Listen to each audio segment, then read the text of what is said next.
Welcome back to the Women in Engineering podcast. Today, I'm joined by Sophie Warwick and Jillian Climie, who are the co-founders of Thoughtful Co., which is a consulting company with operations based in Vancouver.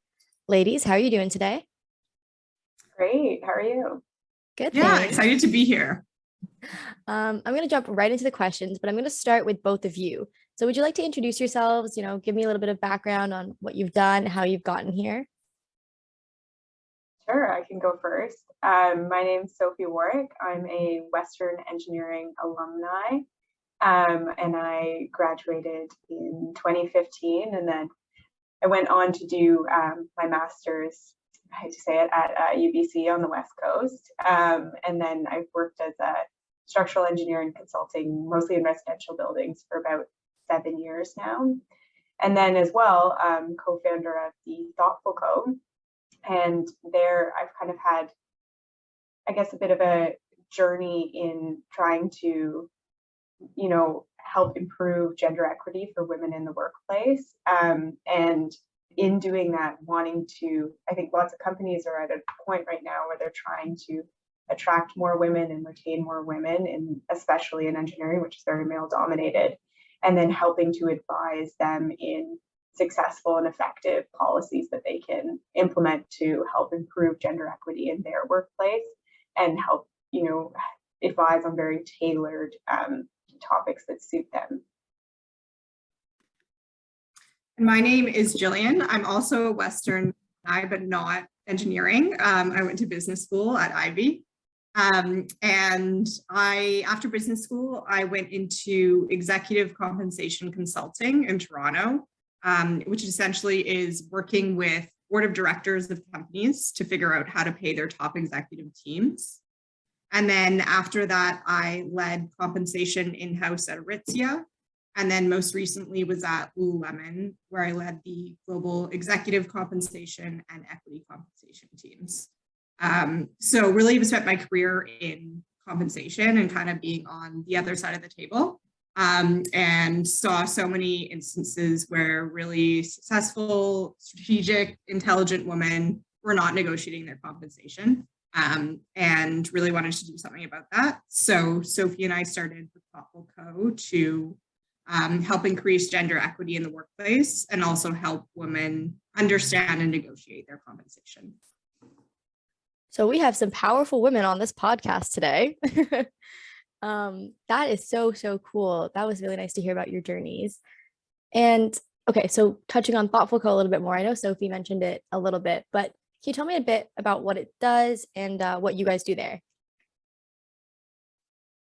Yeah, definitely. So we two kind of main areas. One is we support women in negotiating their compensation, and that really is women at all levels. So those who might just be finishing their engineering degree and going into the workforce, up to senior executives. And we support them through one-on-one prep sessions, helping them feel ready for negotiation, contract reviews and commentary, modeling out equity compensation if you have a bit more complex compensation, writing negotiation scripts, so to help you feel good going into a conversation. So a bunch of different one-on-one services. And then on the employer side, we work with companies to help them set up structures and policies that work for women, and really focused on companies like engineering firms and male-dominated industries where some of these kind of basic policies like a parental leave policy or having an employee resource group for women don't exist. So trying to, implement some of the more basic policies so women can really feel equal in the workplace. And then a third part of what we do is also surveys and writing reports and articles around topics that help women in the workplace too. So you can find that on our website, which is thethoughtfulco.net. Just a bunch of resources, articles, and surveys to hopefully help prep you for being in the workplace. Yeah, and I think Jill really summarized it perfectly there. I think really at the heart of it, we just want to educate and coach women so that they can get the compensation that they deserve, get the promotions that they deserve, and help close the gender pay gap and improve gender equity in the workplace. And I guess a bit of a background too about why I think this is so important and kind of relates to my own personal journey. I personally, when I was studying engineering, I think just being, in a academic environment, things felt quote unquote more equitable to me. I didn't notice my gender as much. And I think part of that also is that engineering is less subjective than other professions as well. So maybe I was a little bit protected from, biases that a prof might have when marking my assignments for my lab reports, because things were a little bit more right or wrong. And so, but I think as I entered the workplace and there was a little bit more of the challenges that, trying to network as a woman in a male dominated environment, there was some unique challenges that I experienced that I was noticing my male colleagues weren't. So we're just trying to, pair all those tools and really educate women. And I think that's a big piece of the thought content that we create as well, as just sharing those resources. And then helping to coach, because we just really want to help close that gap, both in compensation and just representation for women across all industries. On behalf of myself and many other women in engineering currently, thank you. That is really, really cool. The work you guys are doing is so, so meaningful and so important. And it's really great to see, like, even Western Engineering and Ivy alum doing this for realistically like my generation, older generations, and generations to come. That is insane. Wow, sorry, yes, I'm just like in awe. So moving on a little bit to specifics, can you talk to me a bit about compensation and what that means beyond the value of the base salary? Yeah, that's a great question. And I think, base salary, especially when you're coming out of school, is going to be probably the biggest component of your compensation package. And then as you get more senior in your career, you might get into bonus and equity compensation eventually. So base salary is definitely the biggest focus. But there's so many other pieces to really think about when you do get that initial offer. So a big thing that's coming up right now, given we've been in the pandemic for the past 2.5 years, I think now, is remote work. So a lot of companies actually haven't figured out their policies around, do they want employees to be remote? Do they want them a certain number of days in the firm? And it's really negotiable right now. So if that's something that's important to you, definitely think about, how much do you want to be in the office? What's your ideal structure? If you're living farther from the office and it's technically remote, will you get travel allowances and expenses paid to come into the office when they need you? So that's something that's kind of newer coming up in the compensation world. That's definitely less set in place and much more negotiable. And then there's so many other pieces to think about too. Benefits, of course, health and dental are very important, but also things like parental leave policies. Does your employer offer that? Wellness allowances, professional and personal development allowances, so many other little pieces to look at just beyond the base salary, and ask questions too. I think coming out of school, you're in a position where you don't have a great amount of experience yet. So a lot of people don't feel super comfortable negotiating and pushing really hard. But I think it's so important to be asking questions right off the bat. Is this offer negotiable? Is there going to be a bonus plan at some point in the future? How do you do performance reviews, and are there annual pay increases? Will I get an allowance to go to conferences or whatever that might interest you? So just start asking questions so you can actually understand how different companies think about compensation, and you'll get kind of that sense of the companies that are really supportive of their employees versus the companies that maybe are a little bit less so. Yeah, I think it all comes down to really reading through your contract as well, and understanding all of the different, exactly like Jill's saying, all the different components that there are, and asking as many questions as we can. I know from personal experience when I was coming out of school as well, it does seem daunting. And I think I remember just scanning down on the offer letter and looking for what that base salary was. And, okay, good. And, not feeling comfortable negotiating, especially because yes, you have less experience coming directly out of school, but there's always room to ask for questions and understand, and all those little things do really add up as well in terms of affordability and your long-term financial goals. You know, is there a phone plan that's covered, and all of those, and yeah, and health and benefits as well, and all of those things, understanding how that impacts and what other components are in there. So I think just reading through that contract very carefully, doing research and looking for what questions you should be asking for.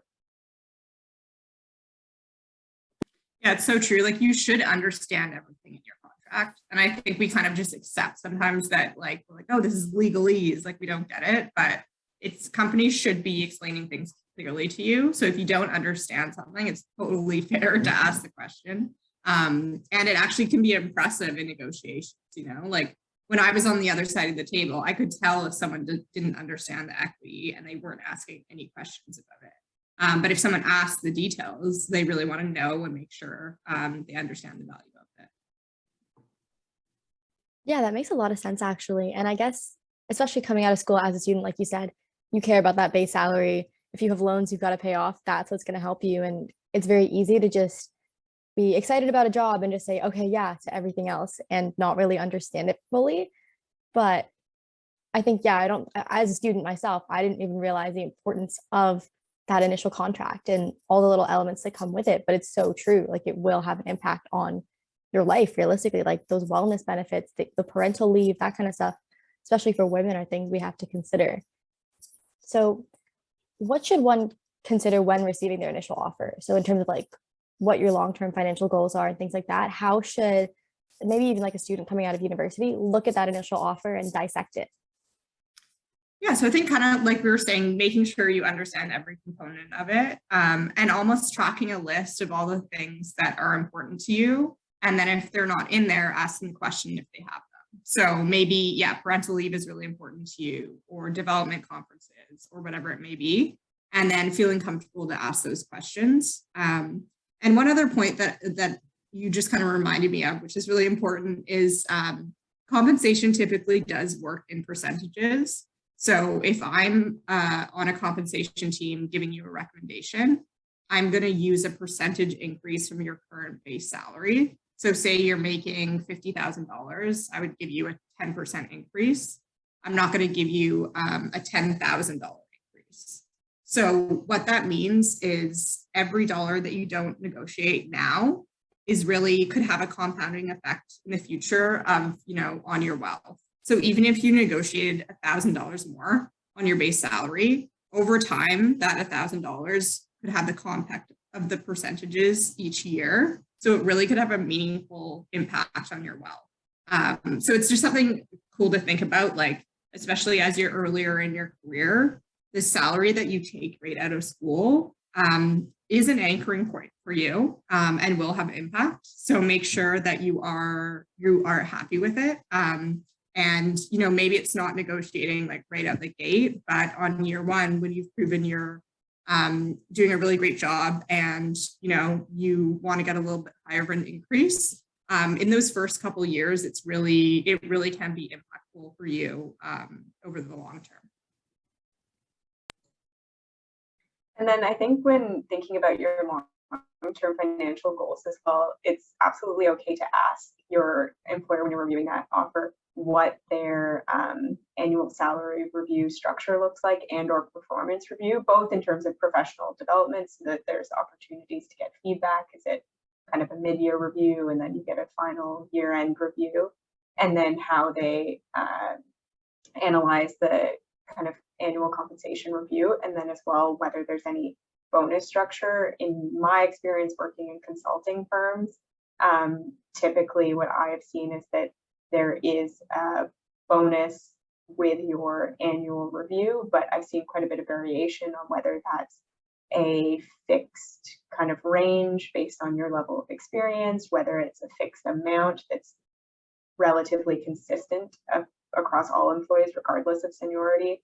So there's a lot of different ways that happens, and then there's also you know, variation on whether it's company performance, individual performance or some kind of combination of the two. So just asking questions about that as well, because then you'll have a better understanding of what your sort of total compensation is for the year and what your growth opportunities are. And then kind of pairing that with what Jill said as well about, you know, how that impacts in terms of growth percentage year over year as well.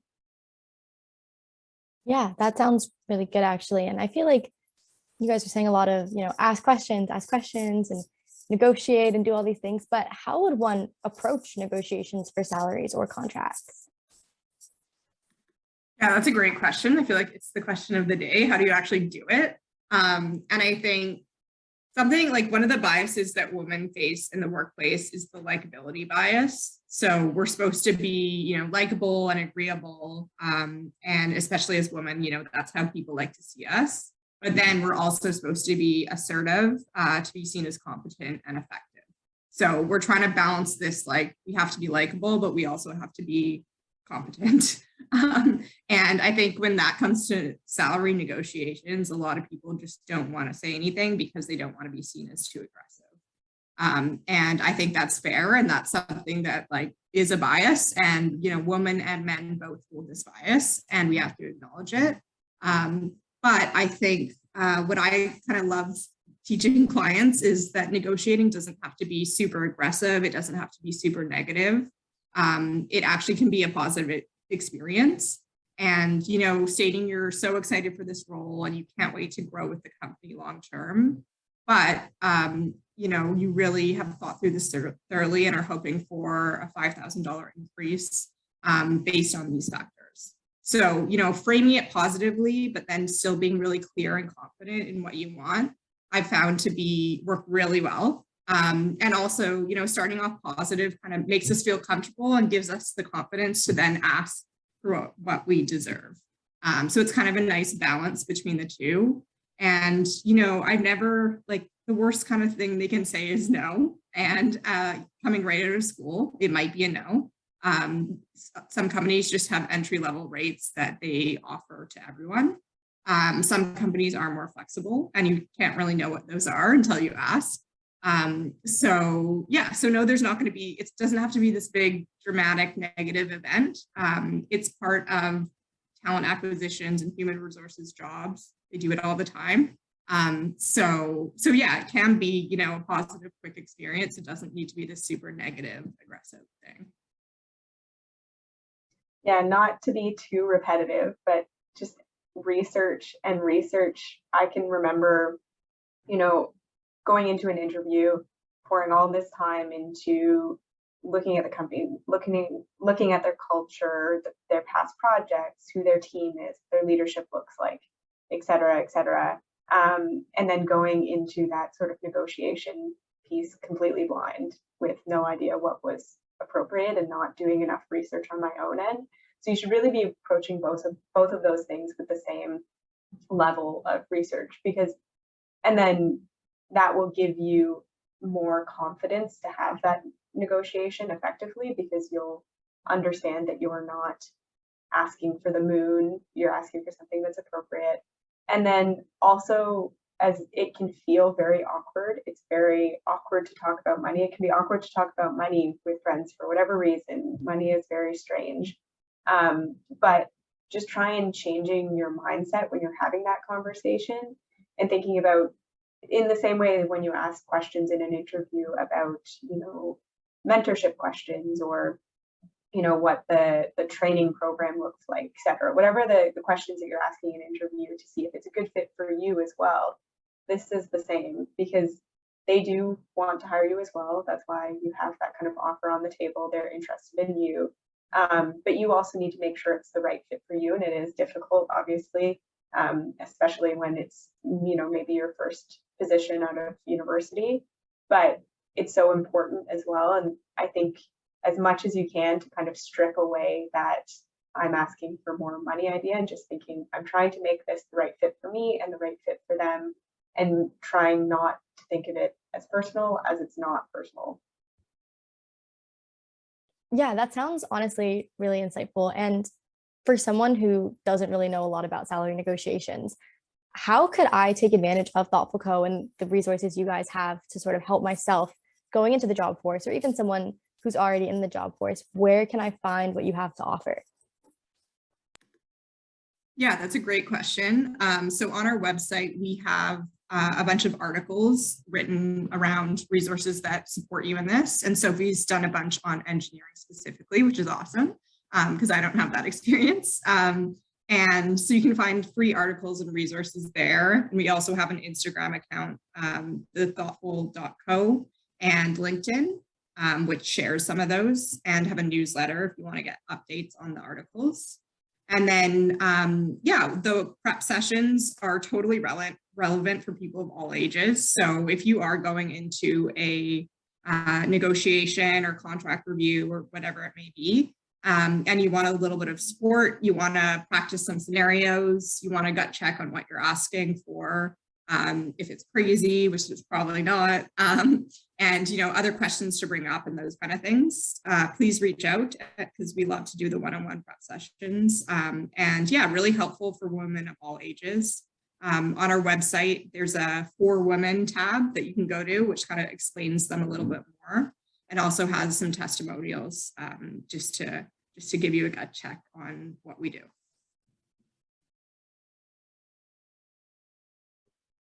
Yeah, that sounds really good. And for our listeners, I will link the website and the LinkedIn and the Instagram all in the bio below, so you can find it there. And I think that's all for my questions, really. I just want to ask if you have any other advice you'd like to share, either of you. I think the biggest thing is kind of similar to that sort of power stance concept. I think there was a TED Talk on it a few years ago. Just really, before you go into any of these conversations, similar to going into an interview, just reflect on your unique strengths. There's a reason that you got the interview. There's the reason that you got a job offer. They have recognized value in you, and you have value. And I find there is a temptation also.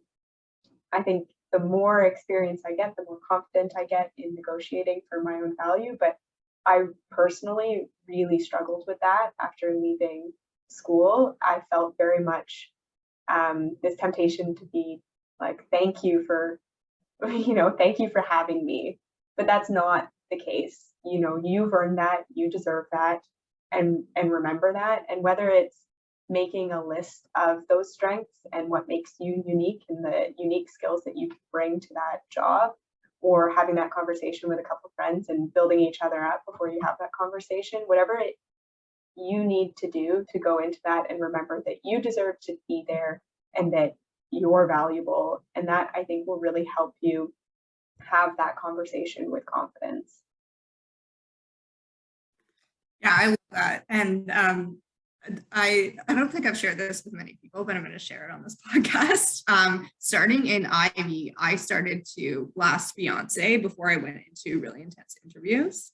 And I still do it to this day. If I'm going to go and do a big presentation to a boardroom or whatever, I still will blast Beyonce before I do that. So, and it's almost like I'm superstitious, and it's almost like a superstitious thing for me now. But I guess I've been doing it for 9 years, which is crazy. And I'm introverted and I'm shy, and it helps to pump me up. And I would say, like, a big thing that I really leveraged is faking confidence, and fake it till you make it. And I promise it will come, especially coming out of Ivy, going through the interview process, which is probably very similar to engineering.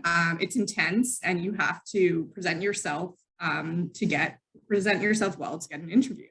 And faking it and, doing well in those interviews and then realizing you can do this, really, really helps me. And so if you're feeling shy or anything like that, those are 2 tips that I've used. And then the one other piece I would say is we are in this kind of great resignation environment where a lot of employers are actually really stressed right now about retaining good talent.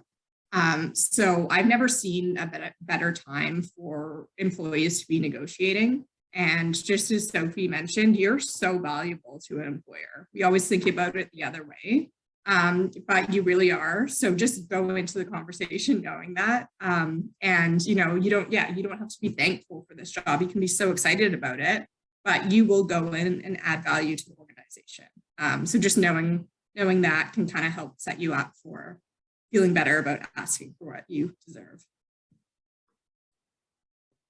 That's some really, really valuable advice. And I think honestly, even as a student, we don't realize that. I got my first internship and I was over the moon and I was like, wow, this is so great. Thank you so much for giving me this opportunity.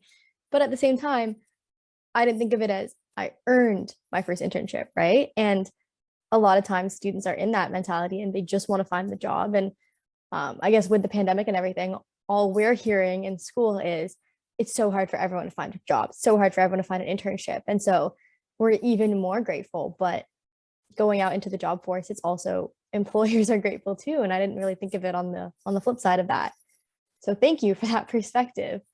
And that's all the questions I have. So I just want to give a thank you to both of you for your time today. Thank you so much. That was fun.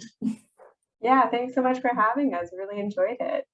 And to all of our listeners, feel free to interact with Thoughtful Co. They have some really awesome services to offer, and have a great rest of your day. Thanks. Thanks.